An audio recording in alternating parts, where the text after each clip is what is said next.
Hey guys, today we're going to talk about a few basic concepts with cells. We're going to talk about how cells were first discovered very briefly, and then we're going to talk about the difference between the two types of cells that exist on the planet, eukaryotic cells and prokaryotic cells. And then we're going to talk about the very first organelle, and that is the plasma membrane or the cell membrane. So let's begin. Basic concepts that you need to know right off the bat is that we are made of trillions of cells, and it is the cells that carry on all the processes that allow us to stay alive. Cells are responsible for the production of energy, the production of protein, reading DNA, reading RNA, the instructions for how our body does and can do and make anything that it can do or it can make. Now, organisms can be unicellular. They can also, such as bacteria. Unicellular organisms are just organisms that can carry out all of their functions by just simply being made of one cell. And then there's organisms such as animals, like we are, which multicellular, so they're composed of more than one cell, and those cells work together collectively to do a specific function. Now, look, there are hundreds of scientists that contributed to the discovery of cells, and I'm probably not doing it, I'm definitely not doing it a justice by just talking about two scientists. But I want you to pay attention to the year. 1665 was the year that Robert Hooke first took a look at these little boxes, as he called them. He observed these little boxes in cork. Okay, so he was looking at plants. He noticed that in this cork there was these little boxes, and it reminded him of the places that monks lived, and those were called cells. So that's where the name came from, and that was again observed in plant cells. Now, Anton von Leeuwenhoek in 1675, he was the first one to discover these living creatures that exist in pond water. Now, you guys looked at those in your lab that you did with the digital scopes when we looked at things like paramecium and euglena. Those organisms were some of the organisms that Anton von Leeuwenhoek looked at. And just wanted you to pay close attention to the name Robert Hooke, and remember that name. Also remember Leeuwenhoek, and remember the year. So this was like mid to late 17th century.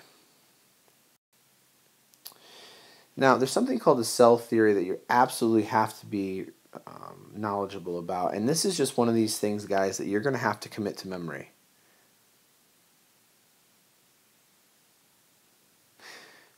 So if you could,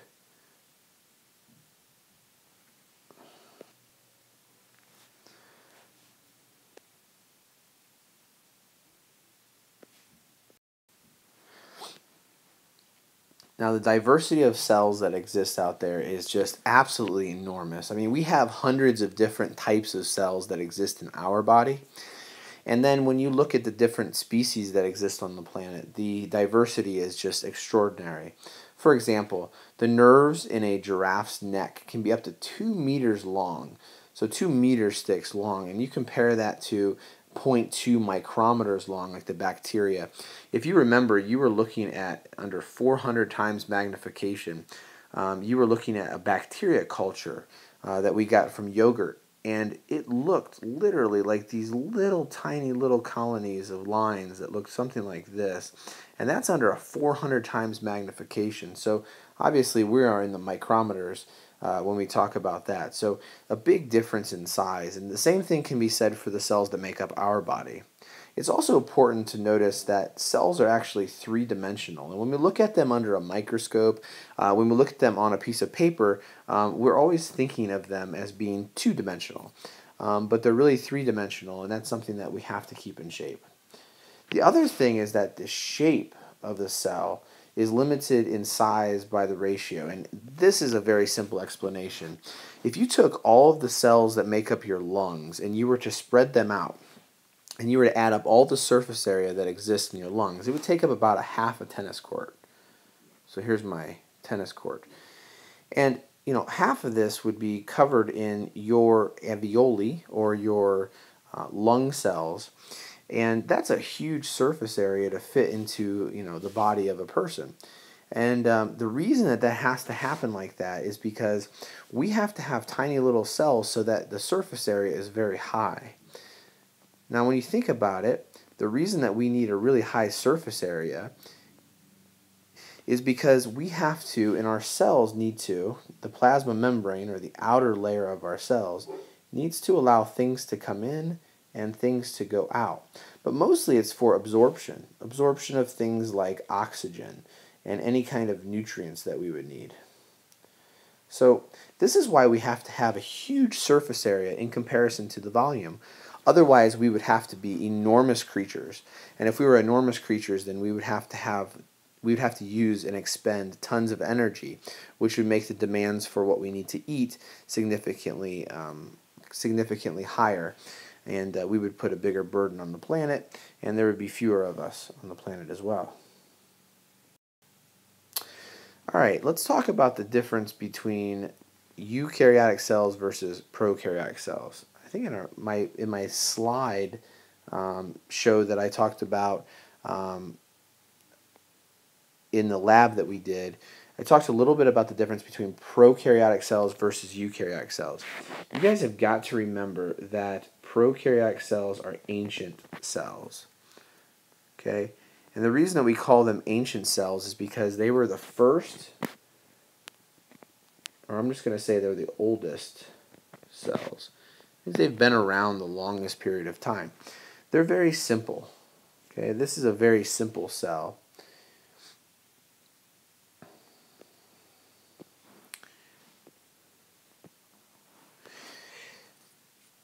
This cell doesn't have any membrane-bound organelles. Okay, it doesn't have any membrane-bound organelles. In fact, the DNA is just kind of floating around in here. It has some ribosomes that are floating around. It has a flagella, this long whip-like tail, which lets it move. It's got a capsule, so if it's in bad conditions, it can kind of stay dormant and survive until conditions improve. It has a cell wall, which gives it structure and strength. And it has a plasma membrane to control what goes into and what comes out of the cell. But that's basically it. So we're not talking about something that's very complex. This is an old cell. It lacks most of the organelles that you see in the eukaryotes. So the eukaryotic cells, these are you. Okay? These are the ones that are in you. And your body is made up of eukaryotic cells. All animals, all plants, all fungi, protists, these things are all made up of eukaryotic cells. So if we took all the cells in the world and we were to divide them into two categories, these are the two categories we would divide them into: eukaryotic versus prokaryotic. Now you guys are going to have to know all of these different organelles and what they do. You're going to have to know what the lysosome is and what it does, what the ribosomes are, the cell membrane, the smooth ER, all the parts of the nucleus, the rough ER, the mitochondria, the cytoplasm, the vesicles, and the Golgi apparatus. 1, 2, 3, 4, 5, 6, 7, 8, 9, 10, 11, 12, 13 different parts of the cell. And you have to know what their function is, and we're going to work on memorizing that, because I think that's the best way to tackle this. Now you're also going to need to know what a flagella is. You're going to need to know what cilia are. You're going to need to know what a cell wall is, chloroplast, central vacuole. So when you add it all up, there's probably about 20 different parts that you're going to need to know. Here's just a little bit more and a little bit of review in words on what we were talking about earlier. Internal organization, how a cell is organized. A eukaryotic cell contains a nucleus, and this is what directs all the cellular activities. It's the boss. The organelles, these are the parts, these are the employees. And they carry out all the functions the cell needs to do in order to survive. Eukaryotic cells, these are modern cells. These are much more advanced. They have membrane-bound organelles. They have lysosomes and the endoplasmic reticulum and the Golgi apparatus. Prokaryotic cells, these are the ancient cells. They have no nucleus and they have no membrane-bound organelles, but they do contain ribosomes. So remember, both of these contain DNA and both contain ribosomes.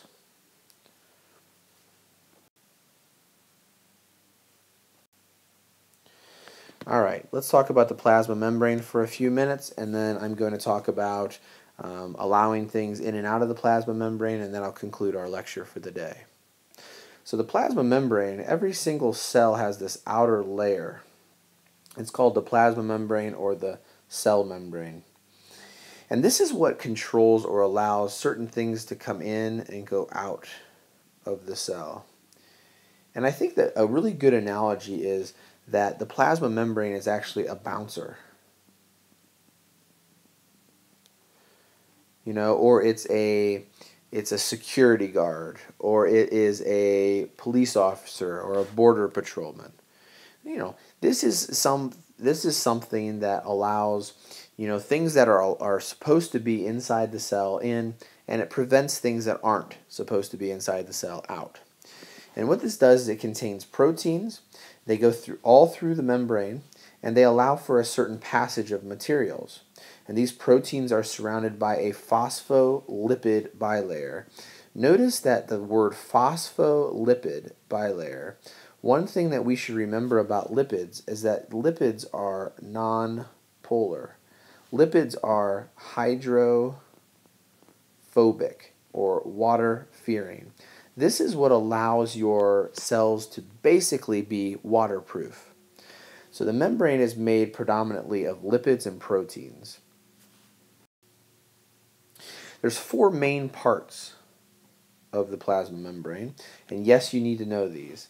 There's the phospholipids, which makes up the majority of the protein. There's the glycolipids, which is used for cell recognition, so when cells are bumping into each other, they can recognize that they're not foreign. Cholesterol, which helps the cell actually maintain its strength. And then there's various proteins that are embedded inside of the plasma membrane that allows for cell transport to occur. Here's a picture of a plasma membrane or a cell membrane.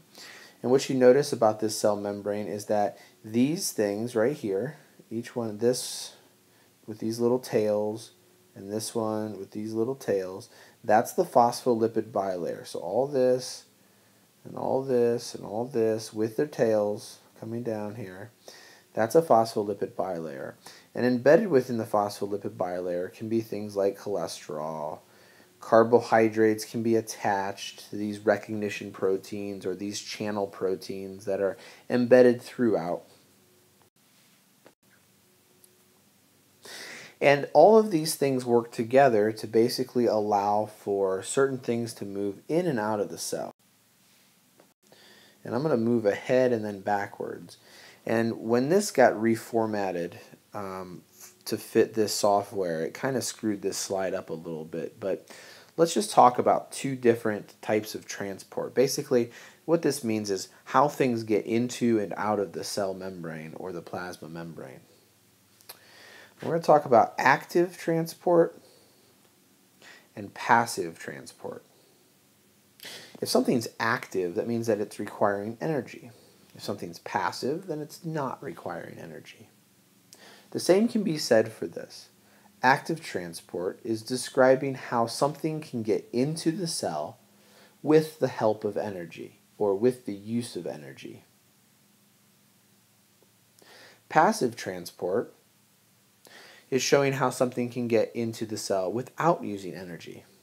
My best example that I can give is if I'm holding a book close to the ground and I want to get the book to touch the ceiling, I have to go against the law of gravity. So I have to add energy to make the book touch the ceiling. If I'm holding a book at the ceiling and I want it to touch the floor, I can passively do this. I can simply let go of the book. This will allow the book to go with the law of gravity and fall to the floor. The same can be said for things that are outside of the cell and want to come in. Let's start by talking about passive transport. There's 3 basic ways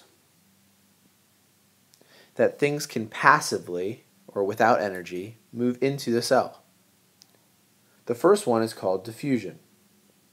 That means that these are nonpolar substances that can simply pass through the cell membrane. This could happen because there's a higher concentration of these particles, whatever we're talking about. Let's say we're talking about, well, let's leave the specific examples out for now. But if there's a greater concentration of something outside of the cell than there is inside the cell, then what does nature want to do? Something that I've talked about before in this class is that nature wants to balance things out. So, if there's a higher concentration outside, then something's going to want to come inside. And the opposite is true as well. Facilitated diffusion is if we have something large, maybe something large or something that's polar, and it needs to get into the cell. It can do this through a protein channel. This is called facilitated diffusion. It means there's a big protein that is facilitating the movement of this large particle into the cell. But because it's coming into the cell, there must be a higher concentration of it outside the cell. Osmosis. This is the movement of water. And again, this can be said as a passive act of transport. If there is 90% water outside the cell and 80% water inside the cell, water is going to want to move into the cell.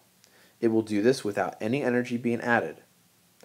We say that that is with the concentration gradient.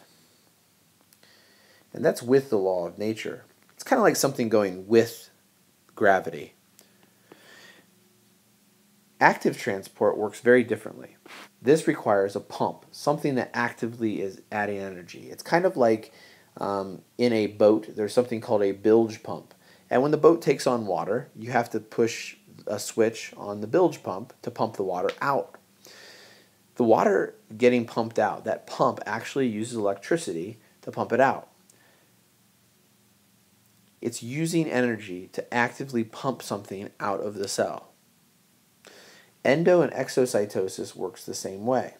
Endocytosis is using a vesicle to move something large into the cell. The prefix endo, think of that as into.